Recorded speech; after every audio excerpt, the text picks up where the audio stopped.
ಮಕ್ಕಳುಗಳನ್ನು, ಮುಖ್ಯವಾಗಿ ನಾವು ಸ್ಟೂಡೆಂಟ್ಸ್ಗಳು, ರೈತನ ಮಕ್ಕಳವರೆಲ್ಲ ಎಲ್ಲ ಪಟ್ಟಣ ಪ್ರದೇಶದಲ್ಲಿ ಓದ್ತಾ ಇದ್ದಾರೆ. ನೀವು ಕೂಡ ರೈತನ ಮಕ್ಕಳು. ನಾವು ಅರಿವನ್ನು ಮೂಡಿಸ್ತಕ್ಕಂಥ ಕಾರ್ಯಕ್ರಮ ಆಗದೇ ಇದ್ದರೆ ಮುಂದೆ ಏನು 85 ಭಾಗ ಇದ್ದದ್ದು ಈಗ 30 ಭಾಗ ಆಗಿದೆ.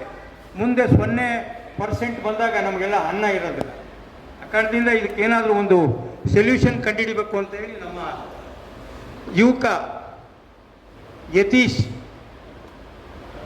ತುಕಾರಾಮ್ ಈತ ಬಂದು, ಇಲ್ಲ ನಾನು ನಿಮ್ಮ ಜೊತೆಗೆ ಸೇರ್ತೀನಿ, ನಿಮ್ಮ ಜೊತೆಯಲ್ಲಿದ್ದು ನಾನು ರೈತರ ಪರವಾದಂಥ ಕೆಲಸ ಮಾಡ್ತೀನಿ ಅಂತಕ್ಕಂಥ ವಿಚಾರಕ್ಕೆ ಬಂದಾಗ ಅದನ್ನು ಯುವ ಘಟಕದ ಅಧ್ಯಕ್ಷನಾಗಿ ಮಾಡಿ ರಾಜ್ಯಕ್ಕೆ ಭಾಳ ಉತ್ತಮವಾಗಿ ಕೆಲಸ ಮಾಡ್ಕೊಂಡು ಹೋಗ್ತಾನೆ ಅಂತಕ್ಕಂಥದ್ದನ್ನು ನಾನು ಮನಗಂಡೆ.